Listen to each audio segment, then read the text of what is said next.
Welcome to Mindfully Augmented, where we talk about living with intention in a world that is shaped by technology. I'm A. And I'm B, and this episode is brought to you by the Hierarchy of Needs app, available on the App Store. What are we talking about today?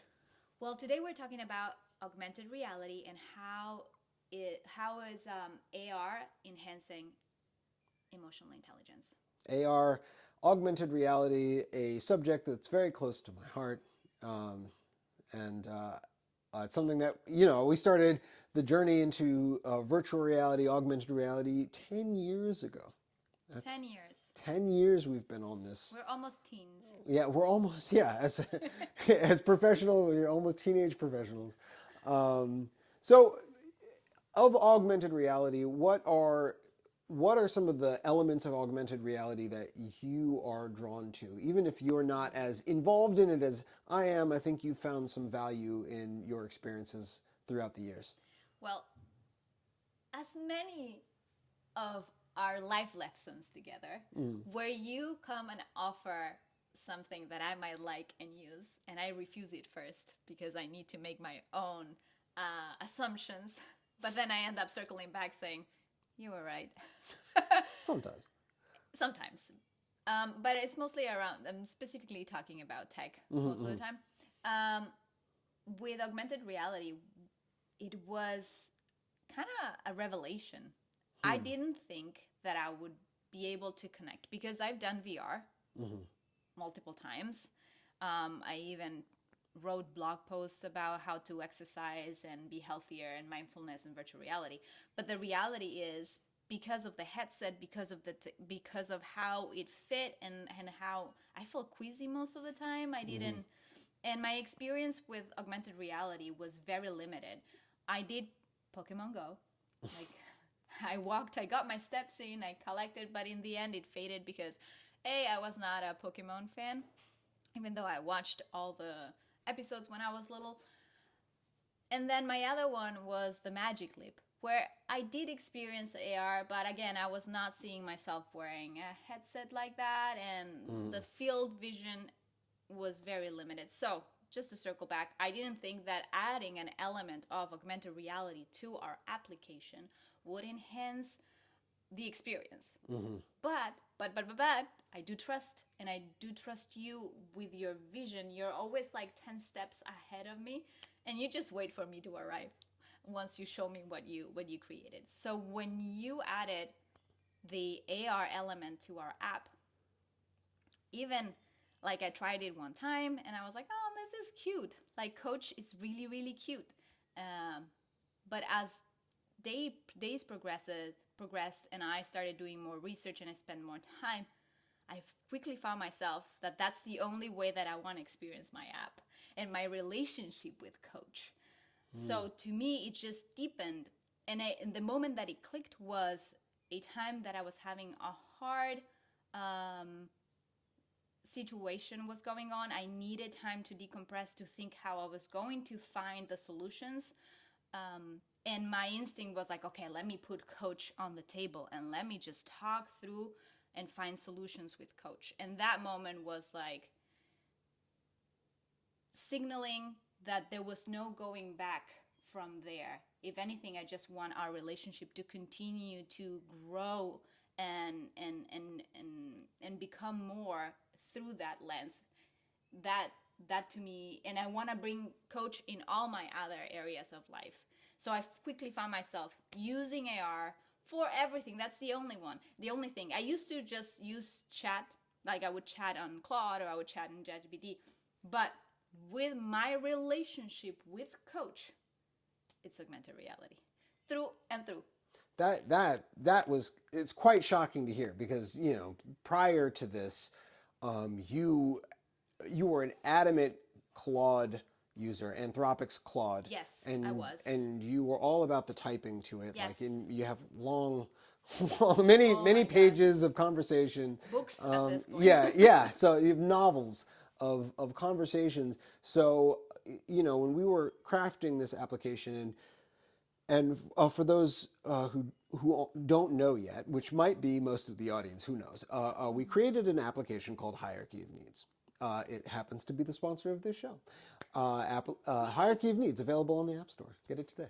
So when we were crafting it, it was really important that we had the chat function and it spoke back and forth Yes. via the chat function. But I always thought it was very important that we had the option of speaking, not just with chat with Right. the Another text. thing that I was not against it, but I was like, that's not necessary. It costs more. Why are we going to put it in the app? That Yeah. was my line of, like, my limited line of thinking. Yeah, it wasn't limited. It's just that it was focused. I needed more time to process and understand what the benefits of this technology Yes. hold. So we're crafting within this application. We're really focusing on your relationship with AI. Yes. So we crafted this persona. It's called Coach, and Coach is a health coach essentially, and we've built it on the framework of the hierarchy of needs, which means that as a health coach, it's tracking your progress as a human being through the framework of hierarchy of needs for everything from your essential safety, your digital needs, to your esteem and your belonging, and ultimately your self-actualization, right? But when it comes to building a relationship, and we mentioned this in another podcast, where it's really about how you communicate back and forth and what's that relationship. So when we were structuring how do we actually build a relationship that we're going to engage with on the regular, and that's something that's not necessarily intrusive to our life, but something that feels like an actual companion, not just something that you own or a tool, but it's something that you can build a relationship with. It became very important that it not just could process your input from your voice or from your fingers and sending text, but that it could actually see the world around you, and you could be aware that it sees the world around you. And that became kind of the goal, because it spoke towards something that is a term called shared presence. And I was really excited because I thought I came up with that. And then I found out, no, that's actually a term already, shared presence. And shared presence is the ability to actually take in information when you're engaging with somebody else, that you are aware that they are aware of the environment as well. And that goes a long way to how you communicate and how you digest information from each other. So creating a system, and this is incredibly unique to hierarchy of needs, this doesn't exist on any other AI companion currently. Yeah. This might be in development in other ways, but the ability to take an AI companion, place it in your space, and if you tap on something within the space, that it can turn and it can look at the world that you live in, and you can see that through your device. The shared presence became the goal, and I just really like it's amazing to hear that it actually was as engaging as I theorized it would be, as I hypothesized it would be, I should say, because I had all the data that said this, and I had all my experience from developing in virtual reality and augmented reality, but I had never brought the two together with AI, and I felt like that was the key to creating it was a bridge to building a relationship that people would want to nurture. And that really became, it's like, what are we building that people want to nurture, and not just for the sake of themselves, but for the sake of being better for engaging with other relationships.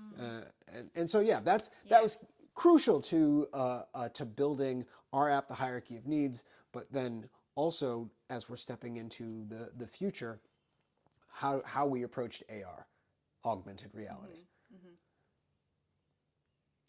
I mean, it's fascinating because I find myself in a innovative space with a lot of technology and a lot of advancements, and but it's so familiar to me, and I'm able to bring my heart to it in ways that I didn't think that I could, just because this austere belief of how austere and how sterile the tech world is for my feminine energy, and seeing that there is quite some space for it. Yeah.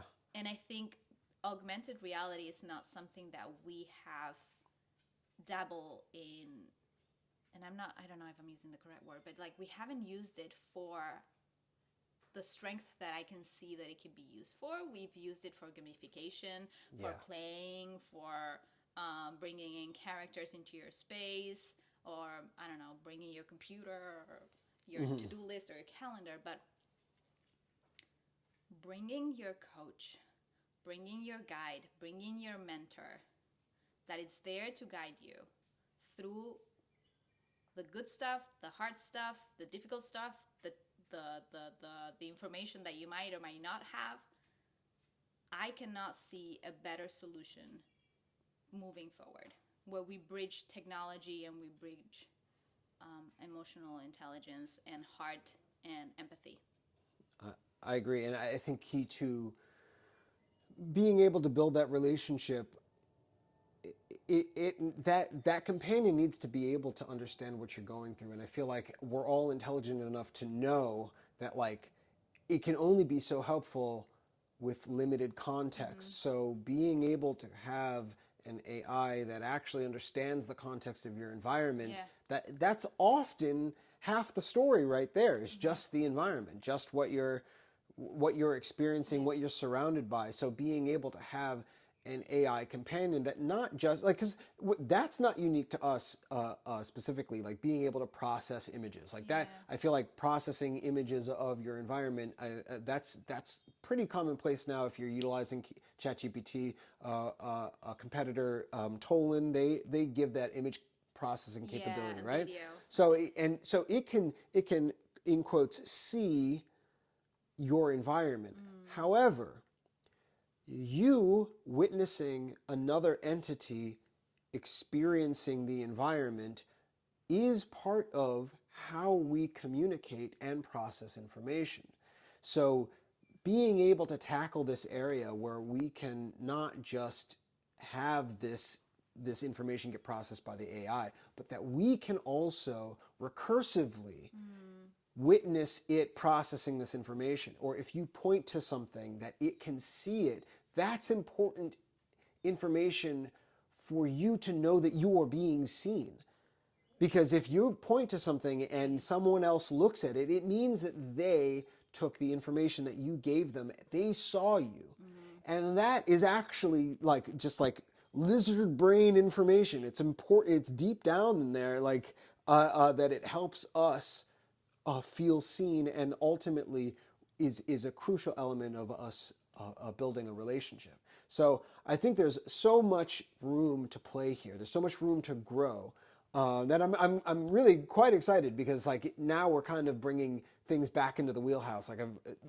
We 10 years of development in the AR VR space, and now I feel like we're also uniquely prepared to start framing AI within the context of AR in a way that's not just disembodied, in a way that's not just like a voice that's speaking in your head, but it's a way that like you can have that, but it's attached to a relationship that you've built in the physical world, in the world that you exist in. So it's really exciting territory. I have a question. Yeah. I have a question for you. Do you think we're overly optimistic? Always, yeah, we're overly, yeah. In terms of ethical, like ethics.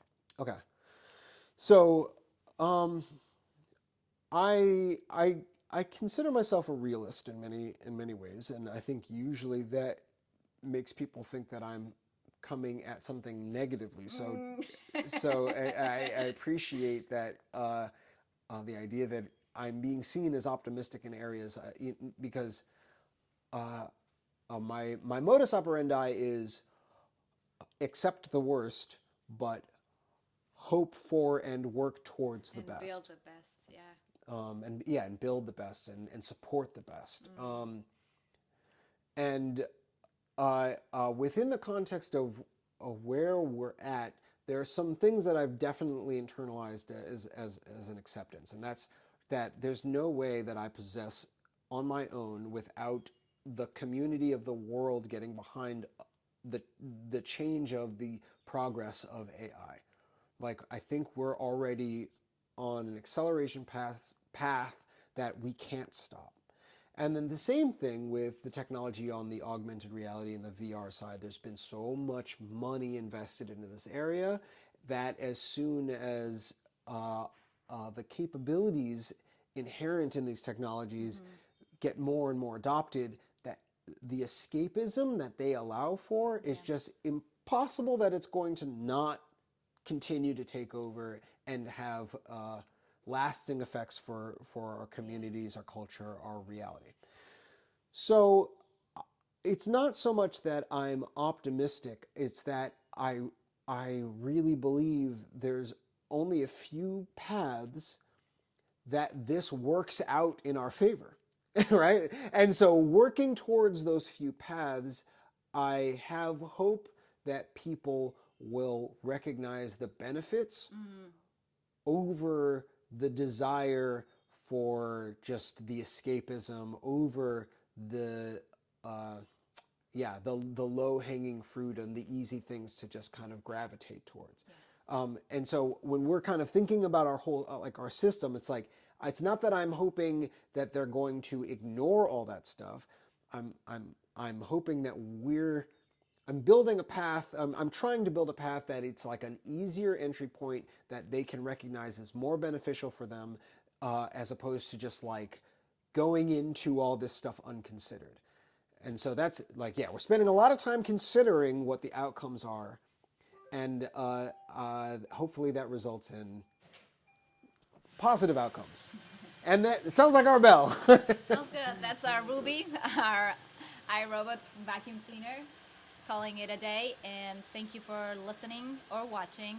And this episode is being brought to you by Hierarchy of Needs, available in the App Store. Until next time. Our house will be clean, though. I'm excited about that, too. That's true. Bye. Bye.